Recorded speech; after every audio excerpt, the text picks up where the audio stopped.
أعوذ بالله من الشيطان الرجيم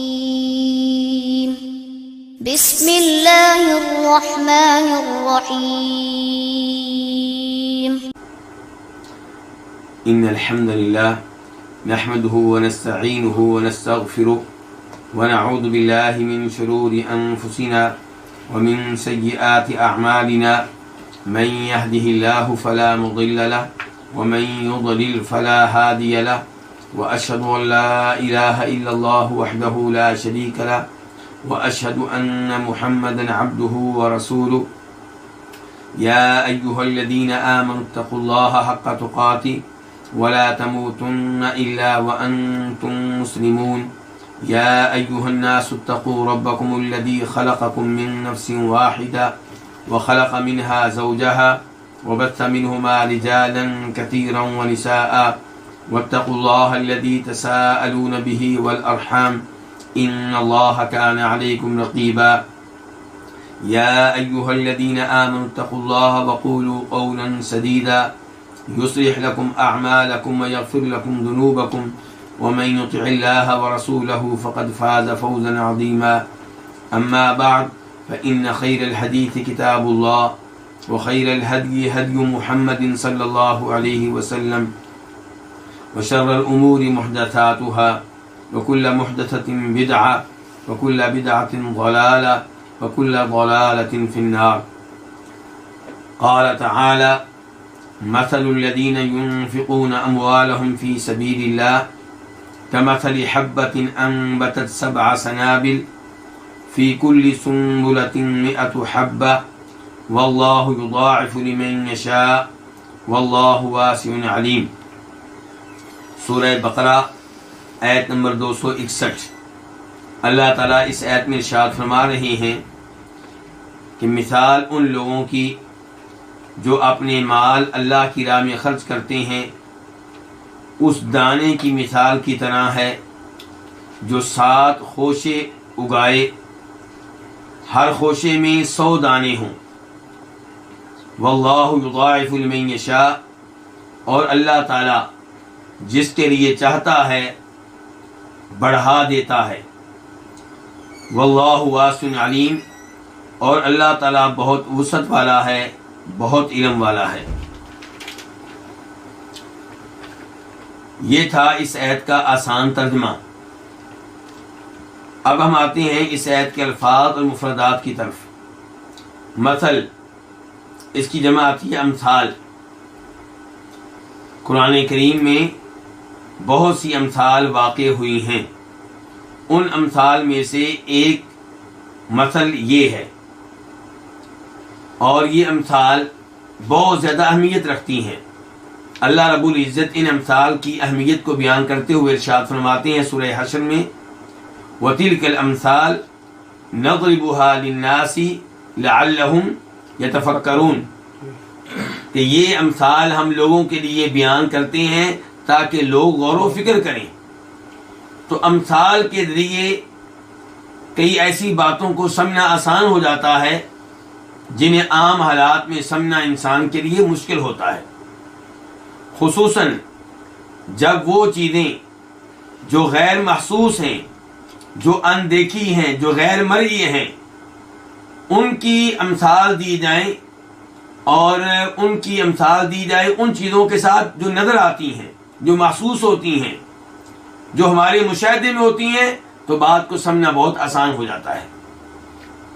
اللہ رب العزت نے سورہ عنکبوت میں ایک مثل بیان کی ہے. کس چیز کی مثل بیان کی؟ اللہ تعالیٰ نے ان لوگوں کی جنہوں نے اللہ کے علاوہ اوروں کو پکڑ رکھا ہے، انہیں معبود بنا رکھا ہے، انہیں مشکل کشا سمجھ رکھا ہے، ان سے امیدیں لگائے ہوئے ہیں. اللہ تعالیٰ کہتے ہیں کہ ان کی مثل جو ہے وہ مکڑے کی طرح ہے. مکڑا جو ہے وہ اپنا گھر بناتا ہے اور اسے اپنے گھر پہ بڑا فخر ہوتا ہے. وہ سمجھتا ہے کہ میں محفوظ ہو گیا ہوں، اب میرے اوپر کوئی حملہ نہیں کر سکتا، اب میں کسی قسم کی مشکلات میں مبتلا نہیں ہوں گا. لیکن ہم جانتے ہیں کہ اس کے گھر کی کوئی حیثیت نہیں ہے، جی بہت ہی کمزور گھر ہے، انسان ایک انگلی کے اشارے سے اسے ختم کر سکتا ہے۔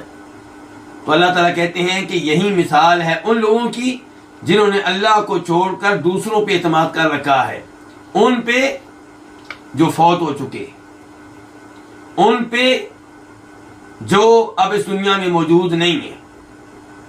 تو اللہ تعالیٰ نے کہا ہے کہ ان لوگوں کی مثال مکڑی کی طرح ہے، مکڑے کی طرح ہے۔ تو وہاں پہ اللہ تعالیٰ نے کہا ہے وَتِلْكَ الْأَمْثَالُ نَضْرِبُهَا لِلنَّاسِ، یہ امثال ہم لوگوں کے لیے بیان کرتے ہیں، وَمَا يَعْقِلُهَا إِلَّا الْعَالِمُونَ، لیکن انہیں صحیح معنوں میں وہی سمجھ سکتے ہیں جو صاحب علم ہوں، جو غور و فکر کرنے والے ہوں، جن کے پاس معرفت کا خزانہ ہو۔ تو یہاں پہ اللہ تعالیٰ نے ان امثال میں سے ایک مثل بیان کی ہے، اور یاد رہے قرآنی امثال یہ ایک مستقل چیپٹر ہے، علماء کرام نے اس موضوع پہ مستقل کتابیں لکھی ہیں۔ ایک کتاب امام ابن القیم رحمہ اللہ کی طرف منسوب ہے، اسے کہا جاتا ہے امثال القرآن، لیکن حقیقت میں وہ کتاب مستقل کتاب نہیں ہے، بلکہ امام صاحب نے قرآن کی امثال پہ گفتگو کی ہے اپنی کتاب اعلام الموقعین میں۔ تو کسی نے وہ گفتگو اٹھا کر اسے ایک مستقل کتاب کی حیثیت دی اور پھر اسے تباہ کروا دیا۔ لیکن اس سے آپ یہ اندازہ لگا سکتے ہیں کہ قرآنی امثال ان کی کیا اہمیت ہے، اور ان کی اسٹڈی کرنی چاہیے اور ان کو سمجھنا چاہیے۔ تو اللہ تعالیٰ فرماتے ہیں مثل الذین ينفقون اموالهم فی سبیل اللہ، تو یہ پہلا لفظ کیا مثل، اس کی جمع کیا کی امثال۔ الذین اسم موصول ہے اور یہ جمع کے لیے ہے، اس کا واحد کیا ہوتا ہے الذی، تو الذین وہ لوگ، ينفقون جو خرچ کرتے ہیں، فعل مضارع ہے جمع کے لیے، وہ خرچ کرتے ہیں، اس کا واحد کیا ہوتا ہے ينفقو، وہ خرچ کرتا ہے، اموالہم اپنے مال، اموالہم دو لفظ ہیں، ایک اموال اور ایک ہم، اموال جمع ہے کس کی، مال کی، فی سبیل اللہ اللہ کی راہ میں، سبیل کا معنی کیا ہوتا ہے راستہ، راہ، کمثل حبۃ ایک دانے کی مثال کی طرح، کاف کا معنی ہے طرح اور مثل کا معنی کیا ہے مثال۔ حبہ کس کو کہتے ہیں دانے کو، انبتت اس نے اگایا، انبتت فعل ماضی ہے واحد مؤنث کے لیے، یہ مذکر کے لیے نہیں ہے، انبتت اس نے اگایا، یعنی کہ اس دانے نے اگایا، کیا اس نے اگائے، سبع سنابل، 7 خوشے، سبع کا معنی کیا ہے 7، سنابل جمع ہے کس کی، سنبلہ کی، خوشے بالیاں، فی کل سنبلہ ہر خوشے میں، ہر بالی میں، مئۃ حبہ، مئہ کا معنی کیا ہے 100، حبہ دانے، واللہ اور اللہ تعالیٰ یضاعف بڑھاتا ہے، یضاعف فعل مضارع ہے واحد کے لیے، یضاعف وہ بڑھاتا ہے، لمن یشاء جس کے لیے چاہتا ہے، لمن دو لفظ ہیں، لام کے لیے کے واسطے اور من جس کے لیے وہ چاہتا ہے، اللہ تعالیٰ بڑھاتا ہے اس کے لیے جس کے لیے وہ چاہتا ہے، تو من کا معنی کیا ہوگا جو، یشاء وہ چاہتا ہے، فعل مضارع ہے واحد کے لیے، واللہ اللہ تعالیٰ واسع وسعت والا ہے، علیم فعیل کے وزن پہ ہے، بہت علم والا ہے، کمال علم والا ہے۔ یہ تھے اس آیت کے الفاظ اور مفردات۔ اب ہم آتے ہیں اس آیت کی تفسیر کی طرف۔ اللہ رب العزت نے اس آیت میں فضیلت بیان کی ہے ان لوگوں کی جو اللہ کی راہ میں اپنا مال خرچ کرتے ہیں۔ یہ فضیلت اللہ تعالیٰ نے بیان کرتے ہوئے ایک مثال دی ہے، تو اللہ تعالیٰ نے مثال دے کر یہ وعدے کیا ہے کہ جب آپ اللہ کی راہ میں مال خرچ کرتے ہیں تو اللہ اس پہ آپ کو بہت زیادہ اجر و ثواب دیتا ہے، اس اجر و ثواب سے کہیں زیادہ جس کے آپ حقدار ہیں. اللہ تعالیٰ کس قدر اجر و ثواب دیتے ہیں؟ اللہ تعالیٰ نے اس کی مثال بیان کی ہے کہ یہ ایسے ہی ہے جیسے کوئی کسان ایک دانہ اپنی زمین میں بوئے تو اس ایک دانے سے 7 خوشے اگیں اور ہر خوشے میں کتنے دانے ہوں؟ 100. تو اب ایک دانے سے کتنے دانے بن گئے؟ 700. ایسے ہی جب آپ اللہ کی راہ میں مال خرچ کرتے ہیں تو اللہ تعالیٰ آپ کا اجر و ثواب بڑھاتے ہیں، بڑھتے بڑھتے وہ اجر و ثواب 700 تک پہنچ جاتا ہے. تو یہ ہے اللہ کی راہ میں مال خرچ کرنے کی فضیلت. اسی بارے میں ایک حدیث آپ کے سامنے رکھنا چاہوں گا جسے امام بخاری رحمہ اللہ روایت کرتے ہیں جناب ابو ہریرہ رضی اللہ تعالیٰ عنہ سے کہ فرمایا نبی صلی اللہ علیہ وسلم نے جو اللہ کی راہ میں ایک کھجور کے برابر صدقہ خیرات کرے لیکن کرے حلال مال سے، پاک مال سے، اللہ تعالیٰ پاک مال ہی قبول کرتے ہیں، ان کے حرام قبول نہیں کرتے. تو فرمایا جو اللہ کی راہ میں حلال مال سے، پاک مال سے ایک کھجور کے برابر صدقہ خیرات کرے تو فإن اللہ يتقبلها بيمینہ، اللہ تعالیٰ اسے قبول کرتے ہیں اور اپنے دائیں ہاتھ میں لے لیتے ہیں. پھر اللہ تعالیٰ اسے بڑھاتے رہتے ہیں، اس میں اضافہ کرتے رہتے ہیں، اللہ تعالیٰ اس کو پالتے ہیں. جیسے فرمایا نبی علیہ السلام نے جیسے تم میں سے کوئی اپنی گھوڑی کے بچے کو پالتا ہے، حتیٰ کہ وہ صدقہ جو ایک کھجور کے برابر تھا وہ ایک پہاڑ کی شکل اختیار کر لیتا ہے. آپ اندازہ کریں کہ اللہ رب العزت کتنے بڑے فضل و کرم والے ہیں کہ ہمارا صدقہ و خیرات ایک کھجور کے برابر اور اللہ تعالیٰ اسے بڑھاتے رہتے ہیں، اس میں اضافہ کرتے رہتے ہیں. جب روز قیامت اجر و ثواب ملے گا تب وہ ایک کھجور کے برابر صدقہ و خیرات ایک پہاڑ کے برابر بن چکا ہوگا. تو اس سے کیا سبق ملا کہ اللہ کی راہ میں خرچ کرتے رہیں، کبھی زیادہ کبھی کم، لیکن اس عمل سے پیچھے نہ ہٹیں، مسلسل آپ اللہ کی راہ میں خرچ کرتے رہیں. تو اللہ تعالیٰ فرماتے ہیں مثال ان لوگوں کی جو اپنے مال خرچ کرتے ہیں فی سبیل اللہ، کس کی راہ میں؟ اللہ کی راہ میں. یہاں سے پتہ چلا کہ اجر و ثواب تب ملے گا جب آپ اللہ کی راہ میں خرچ کریں گے. اللہ کی راہ میں خرچ کریں گے، اس میں ایک تو اشارہ ہے اخلاص کی جانب کہ آپ مال خرچ کریں اللہ کو راضی کرنے کے لیے، اللہ سے اجر و ثواب لینے کے لیے، اللہ سے جنت لینے کے لیے، اللہ کی جہنم سے بچنے کے لیے، لوگوں سے شاباش لینے کے لیے نہیں، لوگوں سے داد لینے کے لیے نہیں. اس لیے نہیں کہ لوگ آپ کو سخی کہیں اور یہ کہیں کہ یہ اللہ کی راہ میں بہت خرچ کرتا ہے. دوسرے نمبر پہ فی سبیل اللہ، اللہ کی راہ میں اس سے اشارہ ملا کہ آپ کا یہ خرچ کرنا شریعت کے اصولوں کے مطابق ہو، نبی علیہ الصلوۃ والسلام کی احادیث کے مطابق ہو. اگر آپ خرچ کرتے ہیں اللہ کو راضی کرنے کے لیے، کسی بدعت کی نشر و اشاعت کے لیے، تو اس پہ اجر و ثواب نہیں ملے گا. حالانکہ نیت آپ کی صاف ہے، لیکن جس چیز پہ خرچ کر رہے ہیں اس پہ خرچ کرنا غلط ہے. تو اللہ کو راضی کرنے کے لیے خرچ کریں اور شریعت کی حدود میں رہ کے خرچ کریں. ان امور پہ خرچ کریں جن کو فی سبیل اللہ کہا جاتا ہے. مساجد کے اوپر خرچ کریں، دینی مدارس کے اوپر خرچ کریں، بیواؤں کے اوپر خرچ کریں، یتیموں پہ خرچ کریں، رشتہ داروں پہ خرچ کریں، اور مریضوں کا علاج کرنے کے لیے خرچ کریں، لوگوں کو پانی پلانے کے لیے خرچ کریں، دینی تعلیم دینے کے لیے طالب علموں پہ خرچ کریں، علماء کرام پہ خرچ کریں تاکہ وہ دین کی خدمت کرتے رہیں. یہ سارے کا سارا کیا ہے؟ فی سبیل اللہ.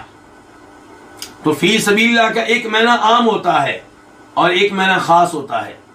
فی سبیل اللہ کا خاص معنی کیا ہے؟ جہاد. زکوٰۃ کا مال آپ کہاں کہاں صرف کر سکتے ہیں؟ اللہ تعالیٰ نے اس کے لیے 8 چیزیں بتائی ہیں، 8 مصارف بتائی ہیں. ان میں سے ایک کیا ہے؟ فی سبیل اللہ. تو وہاں پہ فی سبیل اللہ سے مراد کیا ہے؟ جہاد. اور یہاں فی سبیل اللہ سے مراد کیا ہے؟ اللہ کے راستے میں کسی بھی شعبے میں آپ لگا سکتے ہیں. اللہ کے راستے میں آپ مساجد پہ لگا سکتے ہیں، مدارس پہ لگا سکتے ہیں، فقیروں پہ صرف کر سکتے ہیں، مسکینوں پہ صرف کر سکتے ہیں، اپنے رشتہ داروں پہ، پڑوسیوں پہ.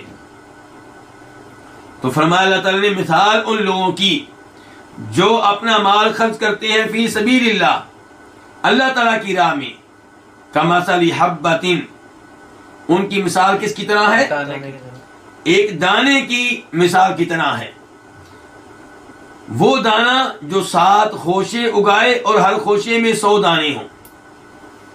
مراد کیا ہے کہ جو اپنا مال اللہ کی راہ میں خرچ کرتا ہے اس کی مثال اس کسان کی طرح ہے جو کسان ایک دانے کو زمین میں بوتا ہے اور اس دانے سے 7 خوشے اگتے ہیں اور ہر خوشے میں 100 دانے ہوتے ہیں. واللہ یضاعف لمن یشاء، اور اللہ تعالی جس کے لیے چاہتا ہے اجر و ثواب بڑھا دیتا ہے. اس سے پتہ چلا کہ کس کو کتنا اجر و ثواب دینا ہے، اس کا دار و مدار اللہ کی مشیت پہ ہے. اللہ جو چاہے سو کرے، لیکن یہ یاد رہے کہ اللہ کی مشیت اندھی نہیں ہے. اللہ کی مشیت کے پیچھے کوئی نہ کوئی حکمت ہوتی ہے، ہمیں معلوم ہو یا معلوم نہ ہو. اسی لیے اللہ تعالیٰ فرماتے ہیں سورہ دہر میں وَمَا تَشَاءُونَ إِلَّا أَن يَشَاءَ اللَّهُ إِنَّ اللَّهَ كَانَ عَلِيمًا حَكِيمًا، کہ تمہاری مشیت اللہ کی مشیت کے تابع ہے، تمہارے ارادے اللہ کے ارادے کے تابع ہیں. بے شک اللہ تعالیٰ خوب علم والا ہے، اللہ تعالیٰ نہایت حکمت والا ہے.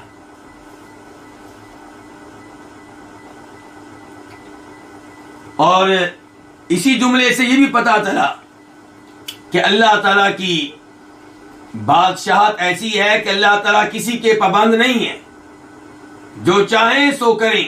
لا يسأل عما يفعل وهم يسألون، کوئی اللہ پہ اعتراض نہیں کر سکتا کہ اے اللہ تو نے اس کو اتنا زیادہ اجر و ثواب کیوں دے دیا، مجھے کم کیوں دیا.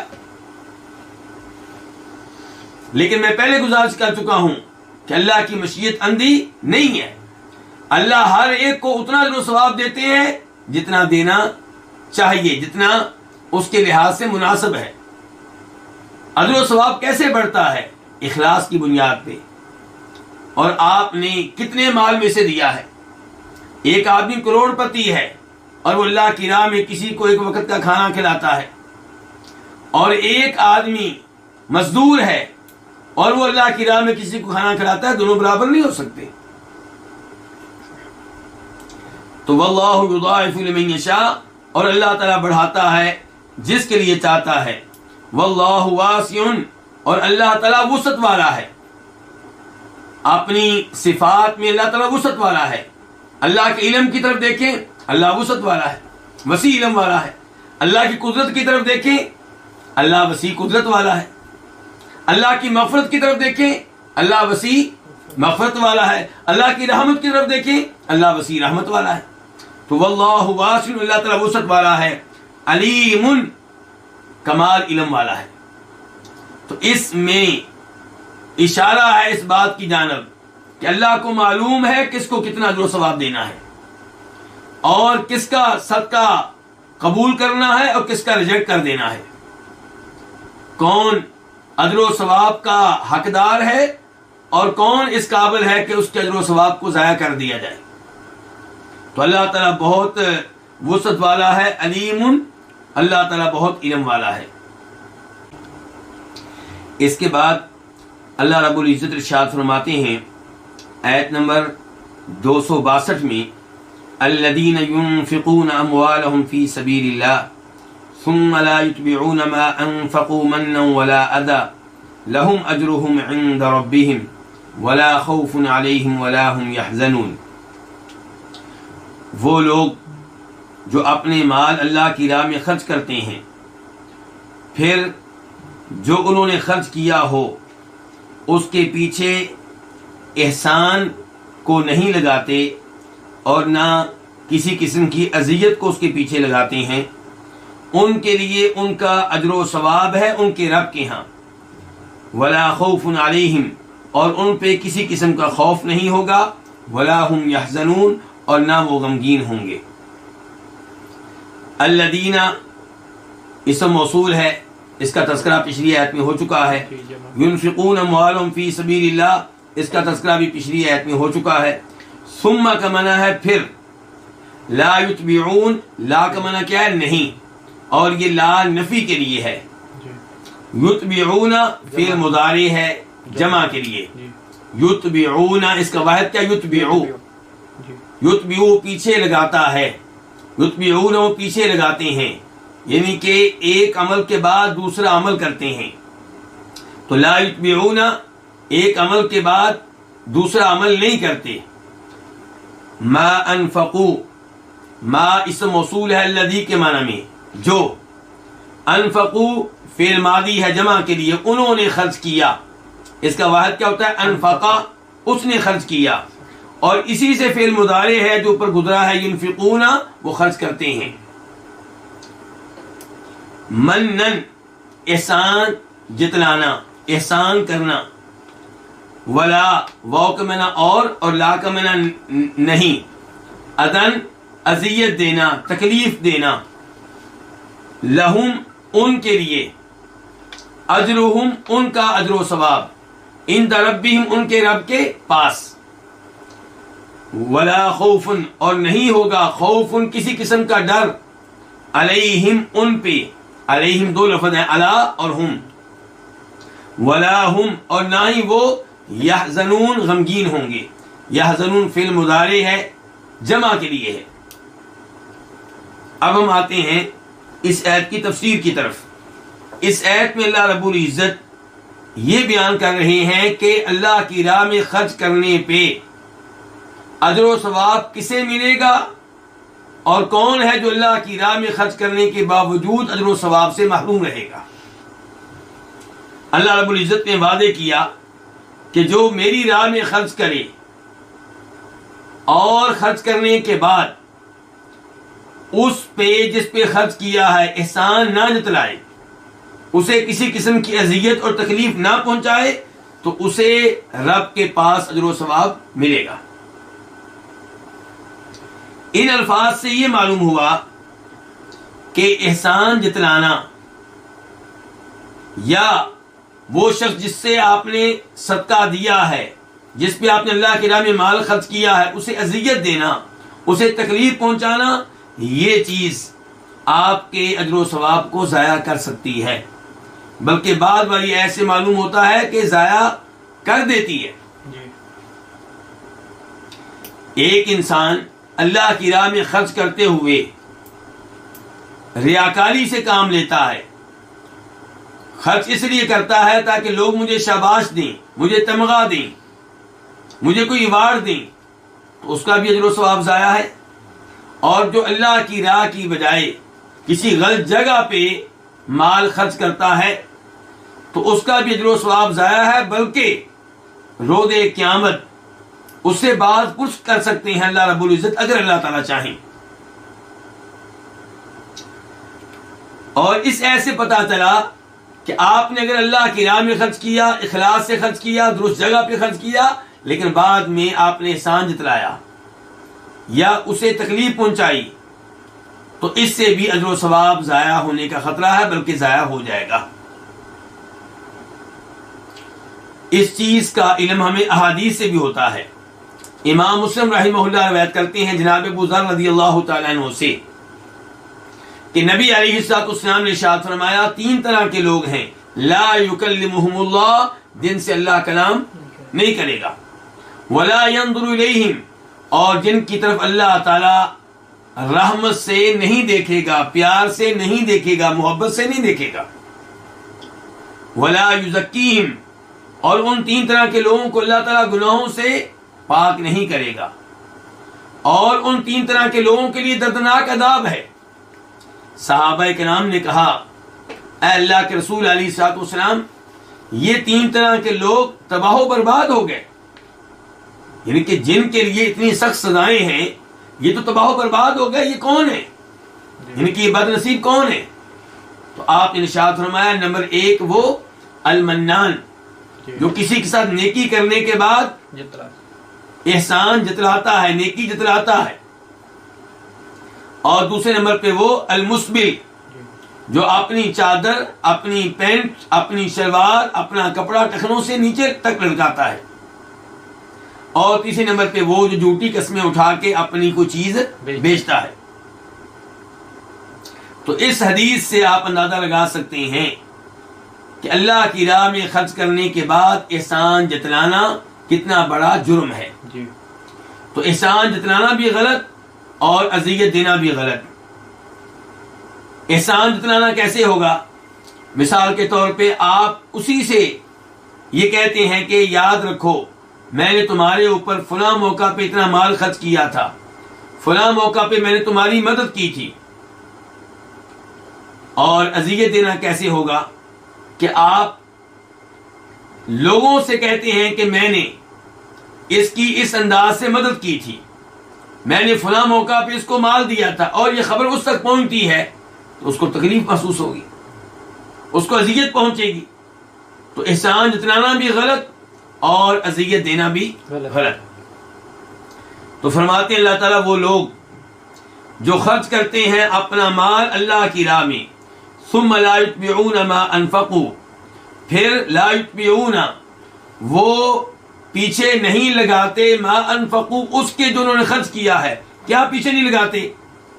منن احسان جتلانا، ولا ادا اور نہ ہی اذیت دینا، یعنی کہ اللہ کی راہ میں جو خرچ کیا ہے وہ خرچ کرنے کے بعد نہ احسان جتلاتے ہیں اور نہ اذیت دیتے ہیں۔ لہم اجرہم، انہی کے لیے ان کا اجر ہے ان کے رب کے پاس۔ اللہ کی راہ میں خرچ کرنے پہ اجر و ثواب کے حقدار یہ لوگ ہیں۔ کون؟ جو احسان نہیں جتلاتے، جو اذیت نہیں دیتے اس کو جس کے اوپر خرچ کیا ہے۔ اور اجر و ثواب ان کو کہاں ملے گا؟ عند ربہم، ان کے رب کے پاس۔ ان کے رب کے پاس اس کے 2 مطلب ہو سکتے ہیں۔ نمبر 1 اس کا مطلب یہ ہو سکتا ہے کہ اللہ کی ذمہ داری ہے ان کو اجر و ثواب دینا، اللہ نے اپنے ذمے لے لیا ان کو اجر و ثواب دینا۔ اور دوسرا مطلب یہ ہو سکتا ہے کہ ان کا اجر و ثواب انہیں تب ملے گا جب وہ رب کے پاس پہنچیں گے۔ وَلَا خَوْفٌ عَلَيْهِمْ وَلَا هُمْ يَحْزَنُونَ، اور ان پہ کسی قسم کا خوف نہیں ہوگا، انہیں کوئی ڈر نہیں ہوگا۔ کس کے بارے میں؟ اپنے انجام کے بارے میں، اپنے مستقبل کے بارے میں۔ وَلَا هُمْ يَحْزَنُونَ، اور نہ انہیں غم ہوگا کس کا؟ ماضی کا۔ جو اللہ کی راہ میں مال خرچ کرتے رہے اللہ کو راضی کرنے کے لیے، اور پھر اپنے اس عمل کو ضائع نہیں ہونے دیا، یہ لوگ جو ہیں روز قیامت سکون میں ہوں گے، اطمینان میں ہوں گے، انہیں کسی قسم کی ٹینشن نہیں ہوگی، کسی قسم کی پریشانی نہیں ہوگی۔ اس سے آپ اندازہ لگا سکتے ہیں کہ اللہ کی راہ میں خرچ کرنا کتنا عظیم عمل ہے۔ اس کے بعد اللہ تعالیٰ فرماتے ہیں آیت نمبر 262 میں، بلکہ 263 میں، قول معروف ومغفرۃ خیر من صدقۃ یتبعها اذی واللہ غنی حلیم۔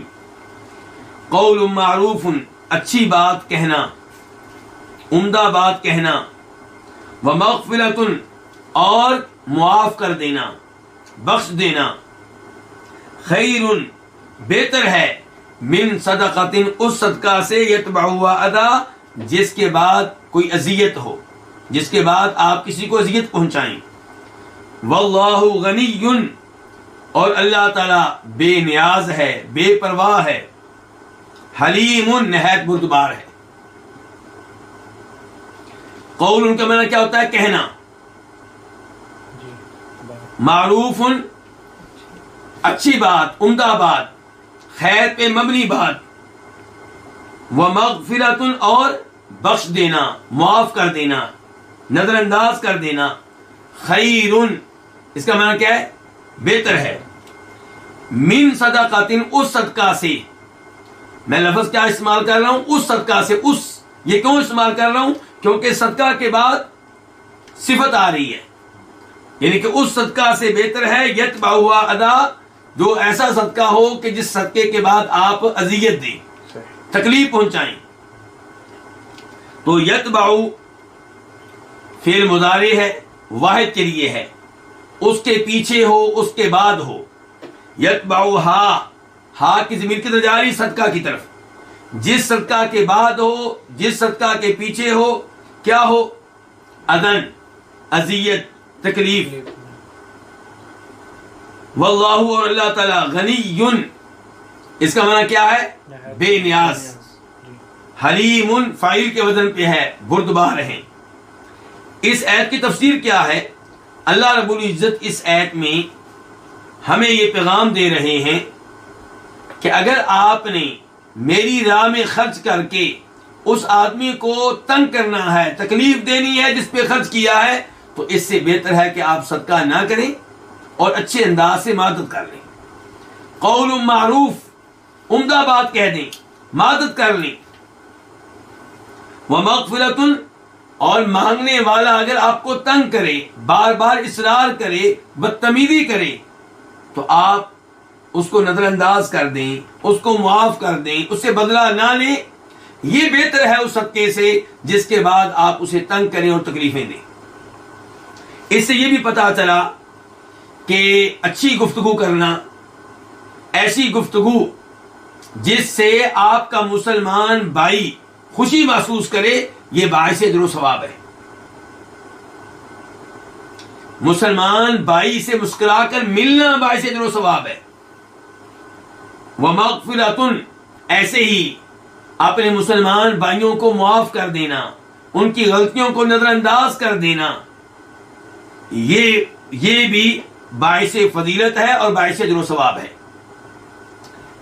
جبکہ وہ صدقہ جس کے بعد آپ کسی کو تنگ کریں، کسی کو تکلیف دیں، کسی کے دل میں غم داخل کریں، ٹینشن داخل کریں، پریشانی داخل کریں، یہ کیا ہے؟ اس کی وجہ سے آپ کا صدقہ بھی ضائع ہو جائے گا، اور ممکن ہے کہ اللہ رب العزت آپ سے بات پرس کریں کہ آپ نے اپنے مسلمان بھائی کو کیوں تنگ کیا، اسے تکلیف کیوں دی.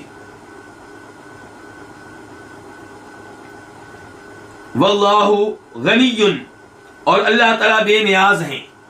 اس لفظ کا اس آیت کے آخر میں تذکرہ کیوں ہے؟ اس میں کیا حکمت ہے؟ اس میں حکمت یہ محسوس ہوتی ہے، واللہ تعالی اعلم، اللہ ہی بہتر جانتے ہیں، کہ تم میری راہ میں خرچ کرتے ہو، تمہیں اس پہ اجر و ثواب ملے گا، لیکن ایک بات یاد رکھنا، میں تمہارا محتاج نہیں ہوں. تم میری راہ میں خرچ کرتے ہو 1 روپیہ، تو میں اس پہ تمہیں 10 روپے کا اجر و ثواب دیتا ہوں، اور کئی دفعہ اس سے بھی زیادہ کا. تو میں تمہارے مال کا محتاج نہیں ہوں، تمہارے پاس جو مال ہے وہ میرا دیا ہوا ہے. میرا دیا ہوا مال میری راہ میں خرچ کرو گے تو میں تمہیں اس پہ انعام دوں گا. تو غنی کے لفظ سے پتہ چلتا ہے کہ اللہ تعالیٰ کسی کے محتاج نہیں ہے، سب لوگ اللہ تعالیٰ کے محتاج ہیں. یا ایھا الناس انتم الفقراء الی اللہ، اے لوگو تم سب کے سب اللہ کے محتاج ہو. نبی، ولی، فرشتے، جن، نیک لوگ، برے لوگ، سب کے سب اللہ کے کیا ہے؟ محتاج ہیں. اور اللہ تعالیٰ بے نیاز، کسی کے بھی محتاج نہیں ہے. حلیم، اللہ تعالیٰ بردبار ہیں. اس لفظ کا یہاں پہ آنا، اس کی کیا حکمت ہے؟ اس کی حکمت یہ ہے کہ جو آدمی اللہ کی راہ میں خرچ کرتا ہے، خرچ کرنے کے بعد ان کو تکلیف دیتا ہے جن پہ خرچ کیا ہے، تو اللہ رب العزت کی طرف سے وہ عذاب کا حقدار ہے. لیکن اللہ تعالیٰ بردبار ہیں، فوری طور پہ عذاب نہیں دیتے. اللہ تعالیٰ مہلت دیتے ہیں، توبہ کا موقع دیتے ہیں. اگر اللہ تعالیٰ لوگوں کو ان کے گناہوں پہ فوری طور پہ پکڑ لیں، فوری طور پہ سزا دیں، تو کوئی بھی اس زمین پہ زندہ نہ رہ سکے. لیکن یہ اللہ تعالیٰ کی بردباری ہے، اللہ کا حلم ہے. کہ لوگ کفر و شرک کا ارتکاب کرتے ہیں، کبیرہ گناہوں کا ارتکاب کرتے ہیں، اللہ کی توہین کرتے ہیں، اللہ کے دین کی توہین کرتے ہیں، اللہ کے رسولوں کی توہین کرتے ہیں، اللہ کے مومن بندوں پہ ظلم کرتے ہیں، اللہ پھر بھی مہلت دیتا ہے۔ اس کے بعد اللہ رب العزت ارشاد فرماتے ہیں آیت نمبر 264 میں، یا ایھا الذین آمنوا لا تبطلوا صدقاتکم بالمن والاذى کالذی ينفق مالہ رئاء الناس ولا یؤمن باللہ والیوم الآخر۔ اے وہ لوگوں جو ایمان لائے ہیں، اے ایمان والو، لا تبطلوا، تم نہ باطل کرو، تم نہ ضائع کرو، صدقاتکم، اپنے صدقوں کو، اپنے صدقات کو ضائع نہ کرو، بالمن، احسان جتلا کر، والاذی، اور اذیت دے کر، تکلیف دے کر، کالذی، اس شخص کی طرح، ينفق مالہ، جو اپنا مال خرچ کرتا ہے، رئاء الناس، لوگوں کو دکھلانے کے لیے، ولا یؤمن باللہ والیوم الآخر، اور وہ اللہ پہ اور آخرت پہ ایمان نہیں لاتا۔ یہ اس آیت کا پہلا حصہ ہے۔ تو اس حصے کے الفاظ اور مفردات کی طرف آتے ہیں اور اس کی تفسیر کی طرف آتے ہیں۔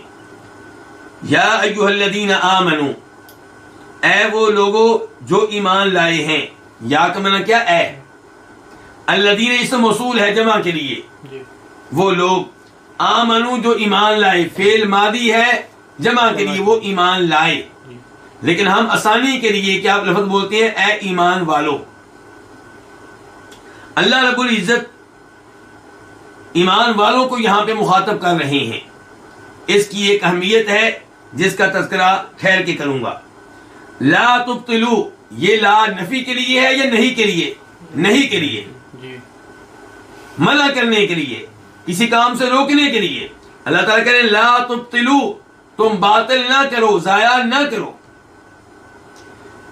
تبطلوا فعل مضارع ہے، جمع کے لیے ہے، اصل میں تھا تبطلون، نون گر گیا کس کی وجہ سے؟ لا کی وجہ سے۔ تو مانا کیا؟ لا تبطلوا، تم ضائع نہ کرو، تم باطل نہ کرو، صدقاتکم، اپنے صدقات، صدقات جمع ہے کس کی؟ صدقاتن کی، اور اس کا واحد جو لفظ پچھلی آیت میں آ چکا ہے، آیت نمبر 263 میں، من صدقۃ یتبع ادا، وہ واحد ہے اور یہ جمع ہے صدقات۔ کم، اپنے، تم اپنے صدقات کو ضائع نہ کرو، بالمن والاذی، احسان جتلا کر، احسان جتلانے کے ذریعے، والاذی، اور اذیت دے کر، کالذی، اس شخص کی طرح، کاف جو ہے یہ تشبیہ کے لیے ہے، طرح، مثل، الذی اسم موصول ہے واحد کے لیے، جو، ينفقو، خرچ کرتا ہے، فعل مضارع ہے واحد کے لیے، مالہ، اپنا مال، کیوں خرچ کرتا ہے؟ رئاء الناس، رئاء مفعول لہو ہے، مفعول لاجلہ ہے، لوگوں کو دکھلانے کے لیے، رئاء مصدر ہے، راآ یرائی کا، لوگوں کو دکھلانے کے لیے، ولا یؤمن، اور نہیں، لا کا معنی کیا؟ نہیں، لا یہ جو ہے یہ نفی کے لیے ہے، اور نہیں، یؤمن، وہ ایمان لاتا، فعل مضارع ہے واحد کے لیے، باللہ، اللہ پہ، والیوم الآخری، اور یوم آخر پہ، آخری دن پہ، یعنی کہ آخرت پہ۔ اب ہم آتے ہیں اس کی تفسیر کی طرف۔ اللہ تعالیٰ نے یہاں پہ مخاطب کن کو کیا ہے؟ ایمان والوں کو۔ مخاطب کرنے کے بعد اللہ نے کسی کام سے منع کیا ہے، اور وہ کیا کام ہے جس سے منع کیا ہے؟ کہ صدقہ کرنے کے بعد احسان جتلانا، صدقہ کرنے کے بعد اسے تکلیف دینا جسے صدقہ دیا ہے۔ تو اللہ تعالیٰ اس سے روک رہے ہیں، فرمایا اس انداز سے اپنے صدقات کو ضائع نہ کرو۔ تو اس کا مطلب یہ ہوا کہ تمہارے ایمان کا یہ تقاضا ہے کہ اپنے صدقات کو ضائع نہ کرو۔ تمہارے ایمان کا تقاضا یہ ہے کہ جس کے ساتھ نیکی کی ہے اسے تنگ نہ کرو، اسے تکلیف نہ دو، اسے غلام بنانے کی کوشش نہ کرو، اسے نوکر بنانے کی کوشش نہ کرو۔ نیکی آپ نے کی ہے کس کی خاطر؟ اللہ کی خاطر، اجر و ثواب اللہ تعالیٰ سے لی۔ آپ نے یتیم کے ساتھ اچھا سلوک کیا، اسے پالتے رہے، اسے پڑھاتے رہے، اس پہ خرچ کرتے رہے، کسی بیوہ کے اوپر آپ خرچ کرتے رہے، آج وہ یتیم آپ کی عزت نہیں کرتا، وہ بیوہ آپ کا احترام نہیں کرتی، کوئی بات نہیں، اللہ رب العزت کی طرف سے آپ کو اجر و ثواب ملے گا۔ اس کا مطلب یہ نہیں ہے کہ ہم یتیم کو اس بات کی ترغیب دیں کہ آپ اس کے ساتھ بدسلوکی کریں جو آپ کے ساتھ نیکی کرتا رہا، نہیں، ہمارا مخاطب فی الحال وہ ہے جو اس کے ساتھ نیکی کرتا رہا، فی الحال یتیم سے ہم مخاطب نہیں ہیں۔ جب یتیم سے مخاطب ہوں گے تو ہم اس سے کہیں گے، فرمایا ہے نبی علیہ الصلوۃ والسلام نے کہ جو لوگوں کا شکر گزار نہیں ہے وہ اللہ کا بھی شکر گزار نہیں ہے۔ جس نے آپ کے ساتھ نیکی کی ہے آپ اس کی عزت کریں، آپ اس کا احترام کریں، لیکن بالفرض وہ آپ کی عزت نہیں کرتا، وہ آپ کا احترام نہیں کرتا، وہ آپ کے کام نہیں آتا، تو آپ احسان کر کے اپنی نیکی کو ضائع نہ کریں۔ یہ آپ کے ایمان کا تقاضا ہے۔ اور اس کا مطلب یہ ہوا کہ اگر آپ صدقہ کر کے، نیکی کر کے احسان جتلاتے ہیں، تنگ کرتے ہیں، تو اس سے آپ کے ایمان میں کمی آئے گی، اس سے آپ کا ایمان کمزور ہوگا۔ تو اللہ تعالیٰ کہتے ہیں اے ایمان والو لا تبطلوا صدقاتکم، تم اپنے صدقات کو ضائع نہ کرو، بالمنی، احسان جتلا کر، والاذا، اور اذیت دے کر۔ اس سے یہ بھی پتا چلا کہ جب آپ نیکی کر کے، صدقہ کر کے اذیت دیں گے، احسان جتلائیں گے، تو آپ کا صدقہ ضائع ہو جائے گا۔ اس سے پتا چلا کہ احسان جتلانا حرام ہے۔ جس کے ساتھ آپ نے نیکی کی ہے، جس پہ مال خرچ کیا ہے، اسے تنگ کرنا حرام ہے۔ اور اگر آپ ایسا کریں گے تو اللہ تعالیٰ نے یہاں پہ بھی مثال بیان کی ہے۔ اللہ تعالیٰ کہتے ہیں کہ اے ایمان والو تم اپنے صدقات کو ضائع نہ کرو، احسان جتلا کر، اذیت دے کر، اس شخص کی طرح جو اپنا مال خرچ کرتا ہے لوگوں کو دکھلانے کے لیے اور وہ اللہ اور آخرت پہ ایمان نہیں لاتا۔ یہ کون ہے؟ یہ منافق ہے۔ منافق لوگ اللہ کی راہ میں مال خرچ کرتے ہیں اللہ سے اجر و ثواب لینے کے لیے نہیں، اللہ کو راضی کرنے کے لیے نہیں، لوگوں کو دکھانے کے لیے کہ میں مسلمان ہوں، لوگوں سے شاباش لینے کے لیے، لوگوں کو راضی کرنے کے لیے، جبکہ وہ حقیقی طور پہ اللہ پہ ایمان لانے والے نہیں ہیں، آخرت پہ ان کا ایمان نہیں ہے۔ تو آپ دیکھیے کہ جو ایمان والا ہے وہ اللہ کی راہ میں مال خرچ کر کے جب احسان جتلائے گا، جب اذیت دے گا، تو اللہ تعالیٰ کہہ رہے ہیں کہ یہ اس آدمی کی طرح ہو گیا جو مسلمان نہیں ہے، مومن نہیں ہے، اور وہ اپنا مال خرچ کرتا ہے لوگوں کو دکھانے کے لیے۔ تو اس سے اندازہ کر لیں کہ کتنی کبھی حرکت ہے، کیا احسان جتلانا اور اسے اذیت دینا جس پہ آپ نے مال خرچ کیا ہے۔ آیت کے دوسرے حصے میں اللہ تعالیٰ فرماتے ہیں فَمَثَلُهُ كَمَثَلِ صَفْوَانٍ عَلَيْهِ تُرَابٌ فَأَصَابَهُ وَابِلٌ فَتَرَكَهُ صَلْدًا۔ تو اس کی مثال، کس کی مثال؟ کہ جو بندہ احسان جتلاتا ہو، یہ جو اپنا مال خرچ کرتا ہے لوگوں کو دکھانے کے لیے اور جس کا اللہ اور آخرت پہ ایمان نہیں ہے، تو اس کی مثال جو ہے کمثل صفوان، اس صاف چٹان کی طرح ہے، اس صاف پتھر کی طرح ہے، علیہ تراب، جس پہ تھوڑی بہت مٹی ہو، فاصابہ وابل، تو اسے پہنچے، اس پہ برسے، وابل زوردار بارش، فترکہ، تو یہ بارش اس کو بنا دے، کس کو؟ اس پتھر کو، اس کو کیا بنا دے؟ اس کو کیا کر دے؟ سلدا، اس کو صاف چٹان بنا دے۔ پہلے اس پہ کیا تھی؟ تھوڑی سی مٹی تھی۔ لا يقدرون على شيء مما كسبوا، یہ قدرت نہیں رکھیں گے اس میں سے کسی بھی چیز پہ، ما کسبوا، جو انہوں نے کمائے، جو انہوں نے عمل کیے۔ واللہ لا يهدي القوم الكافرین، اور اللہ تعالی ہدایت نہیں دیتا کافر قوم کو، کافر لوگوں کو۔ فمثلہ، یہ تین الفاظ ہیں، فا اور مثل اور ہو، تو اس کی مثال کس کی؟ اس شخص کی، اس منافق کی مثال جو لوگوں کو دکھانے کے لیے مال خرچ کرتا ہے۔ کمثل صفوان، اس کی مثال کیسی ہے؟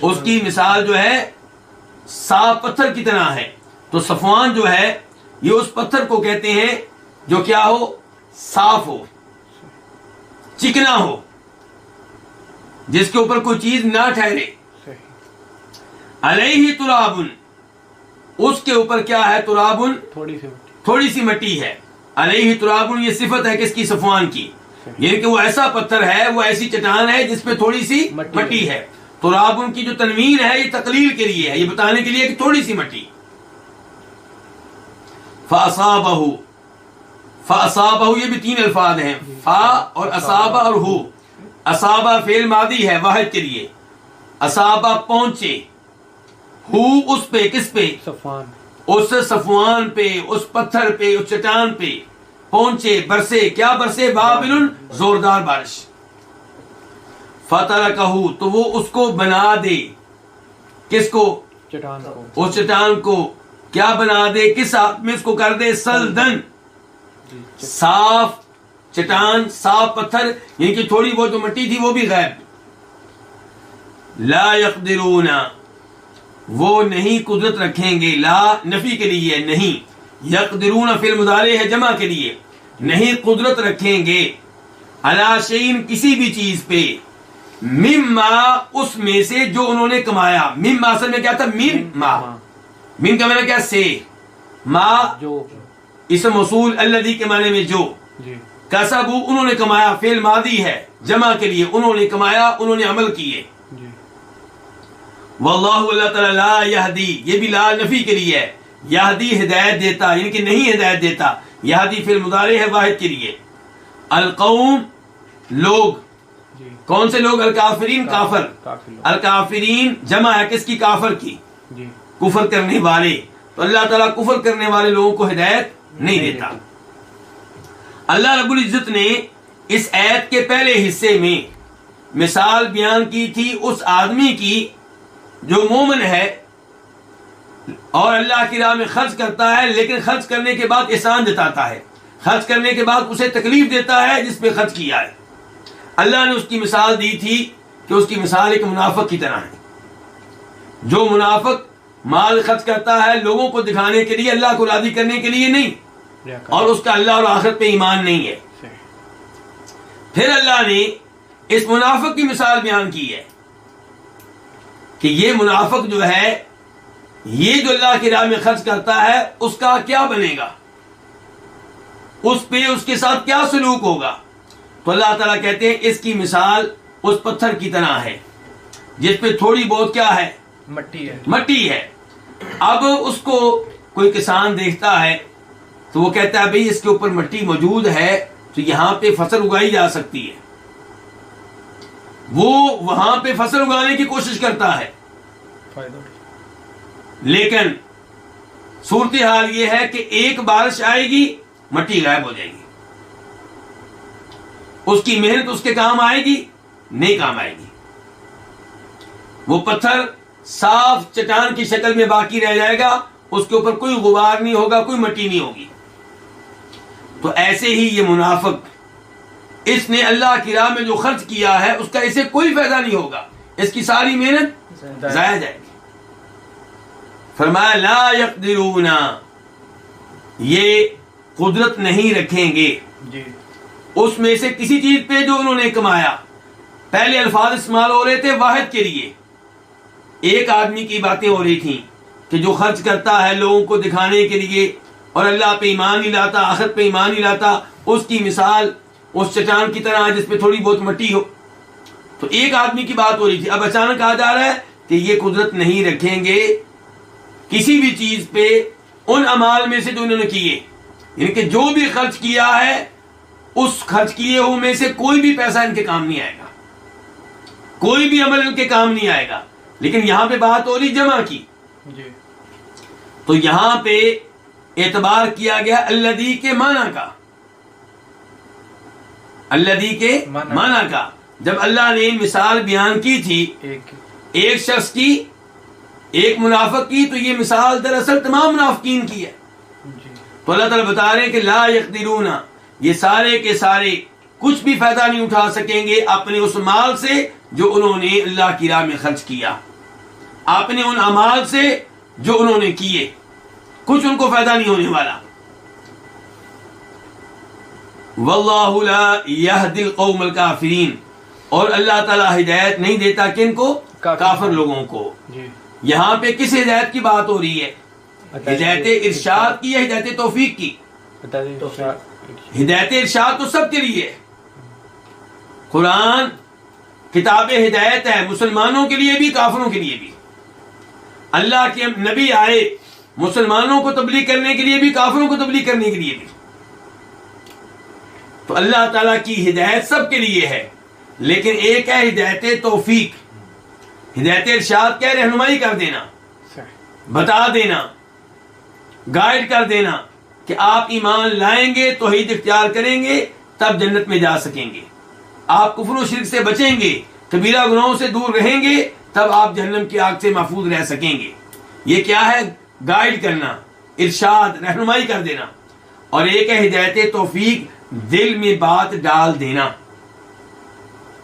تو دل میں بات ڈالنا جو ہے یہ وہ ہدایت ہے جو صرف اللہ کے ہاتھ میں ہے، جبکہ ہدایت ارشاد وہ انبیاء کرام علیہم السلام بھی کرتے رہے اور ان کے وارث علماء کرام بھی کر رہے ہیں،